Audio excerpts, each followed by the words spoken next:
পূৰ্বৰ সকলো অভিলেখ ভংগ কৰিছে সোণৰ দামে। গুৱাহাটীত আজি 24 কেৰেট সোণৰ 10 গ্ৰামৰ দাম হৈছে 1,33,000 টকা। 22 কেৰেট সোণৰ গুৱাহাটীৰ বজাৰত দাম প্ৰায় 1,25,000 টকা। বছৰত সোণৰ দাম 60,000 পৰ্যন্ত বৃদ্ধি হৈছে। দীপাৱলীৰ পিছৰে পৰা অভাৱনীয় হাৰত বাঢ়িছে সোণৰ দাম।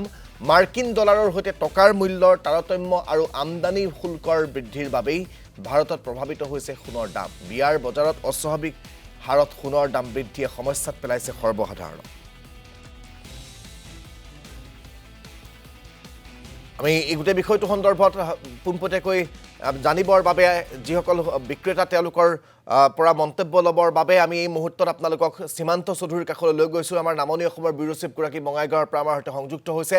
সীমান্ত অভাৱনীয় হাৰত সোণৰ দাম বৃদ্ধি এতিয়া ৰাইজক চিন্তাত পেলাইছে। আচলতে কিহৰ বাবে, মূল কাৰণটো কি এই সোণৰ অস্বাভাৱিক দাম বৃদ্ধিৰ, সেইখিনি মই জানিব বিচাৰিম। হয় ৰাজীৱ, চাওক, ডলাৰৰ বিপৰীতে টকাৰ মূল্য অস্বাভাৱিক হাৰত হ্ৰাস পাইছে আৰু সমান্তৰালভাৱে অভিলেখ গঢ়ি সোণৰ মূল্য বৃদ্ধি হৈছে। বঙাইগাঁৱত আজি 1,35,000 টকা 24 কেৰেটৰ 10 গ্ৰাম সোণৰ মূল্য। বিমূৰত পৰিছে বিয়াৰ বতৰত গ্ৰাহকসকল আৰু বিক্ৰেতাসকলে কি কয় মই তেওঁলোকৰ মন্তব্য এই মুহূৰ্তত ল'বলৈ যত্ন কৰিম। বঙাইগাঁও স্বৰ্ণ শিল্পী সমিতিৰ সম্পাদকগৰাকী মোৰ সৈতে আছে। নমস্কাৰ, মই বঙাইগাঁও ডিষ্ট্ৰিক্ট ছেক্ৰেটাৰী কৈ আছোঁ। আপোনালোকৰ প্ৰতিদিন টাইমত নমস্কাৰ জনালোঁ। কি কয় অস্বাভাৱিক হাৰত বৃদ্ধি হৈছে সোণৰ মূল্য? 1,35,000 আজিৰ বজাৰ আছে 1,35,000 টকা। সোণৰ বজাৰ স্বাভাৱিকভাৱে বহুত বৃদ্ধি হৈছে। আজিৰ পৰা 5-6 মাহ আগত আছিল 70,000 75,000। এই বজাৰ আজি আহি পাইছে 1,35,000 টকা। এতিয়া সোণৰ দাম বাঢ়াৰ কাৰণে আমাৰ বহুত অসুবিধা হৈ গৈছে। যেনেকুৱা কাষ্টমাৰ আহে, সোণৰ দাম কিমান সোধে নাই, ইমান দাম বাপৰে গৈ এনে গুচি যায়। সেইকাৰণে আমাৰ বহুত অসুবিধা হোৱাৰ কাৰণে কাৰিকৰবিলাকৰ অসুবিধা হৈ গৈছে। লগতে আমাৰ এইবিলাকত মানে আহে, কাষ্টমাৰ আহে না দাম সোধে না, অৰ্ডাৰ দিম বুলি ভাবে, দুদিন বাট চাওঁ পাৰে আৰু দাম বাঢ়ে। মানে এনেকুৱা হৈছে একদিন দুদিনতে 5,000 2,000 4,000 প্ৰত্যেক দিন এনেকুৱা বাঢ়ি থাকে। এটা লেভেলত নাথাকে। লেভেলত থাকিলে তথাপি ক'ব পৰা আজি নাই, আজি এসপ্তাহ ধৰি লেভেল আছে। এক সপ্তাহ কোনো লেভেল নাথাকে। এই যদি 2,000 টাকা কমে আবার 5,000 টাকা বাড়ে, এনেকৈ কণ্টিনিউ বাঢ়ি আছে। মানে গ্ৰাহকে অপেক্ষা কৰে পিছত ল'ম বুলি, পিছত আহিও কিন্তু নোৱাৰে বা ল'বই নোৱাৰে, দাম বাঢ়ি থাকে। আনহাতে আপোনালোকৰ যে কাৰিকৰ যিসকল আছে, আমাৰ কাম কমাৰ লগে লগে সিহঁতৰ কামটো কমি যায়। তে আগত যেনেকুৱা কাৰিকৰ আমাৰ তাতে আছিল 8জন 10জনকৈ আছিল, এতিয়া এই কাৰিকৰ কমি 2জন হৈছে।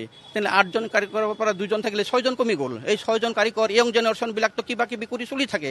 যিবিলাক অলপ বয়স হৈছে, যেনেকুৱা তেখেতে বয়স হোৱাৰ লগে লগে বাদ দি পৰিলে কাম নাপায়, ঘৰতে বহি থাকে, ল'ৰাৰ কাম খায়।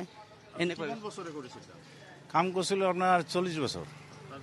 আমি 3 বছৰ কাম নাই ছাৰ। কাম মানে কি, মালিকে কাম থাকিলে মোক দিব। গ্ৰাহক কমি গেছে, মালিকেও মাছি মাৰি থাকে দোকানত, একো নহয়। মূল্য বৃদ্ধি, কাষ্টমাৰ আহি ঘূৰি যায়, এইটা বনাম কিন্তু তাৰপিছত নাবনায়। কেনে অসুবিধা? আমালোকৰ অসুবিধা হ'ল, মালিকবিলাকৰ কাম থাকিলেতো মোক দিব না কাম। এতিয়া মালিকৰ কাম থাকিলে মোক দিব, মোক দিলে মই কামটো কৰিম। এতিয়া কাম নোহোৱা হৈ গৈছে আৰু কাষ্টমাৰ মালিকত খোজে। সোণৰ দামটো বহুত বাঢ়ি গৈছে, এইকাৰণে সোণৰ দামটো বাঢ়ি গৈছে। এইকাৰণে কাষ্টমাৰবিলাক আহে, সোধে সোণৰ দাম কিমান, ইমান 1,35,000 ইমান দাম বাঢ়ছে। কয় ঠিক আছে পাছত আহিম। পাছত আৰু আকৌ আহে, পাছত 2 দিন 3 দিন পাছত আহে। পাছত অহাৰ পাছত আকৌ সোধে কিমান, আৰু দেখে 2,000 বাঢ়ি গৈছে। 2,000 বাঢ়িলে পাছতে বনাম। এতিয়া এনেকুৱা হৈ গৈছে, পাছত থাকিলে কেনেকুৱা হ'ব? কাৰিকৰবিলাকতো কাম দিব লাগিব। কাৰিকৰবিলাকৰ কাম মালিক পালেহে কাম দিব। এতিয়া কাৰিকৰ মানে কি, ধৰক কামেই নাই কাৰিকৰ। কোনোবা কাৰিকৰ 3 মাহ বহি আছে, 2 মাহ বহি আছে, তাত চলাব লাগিব।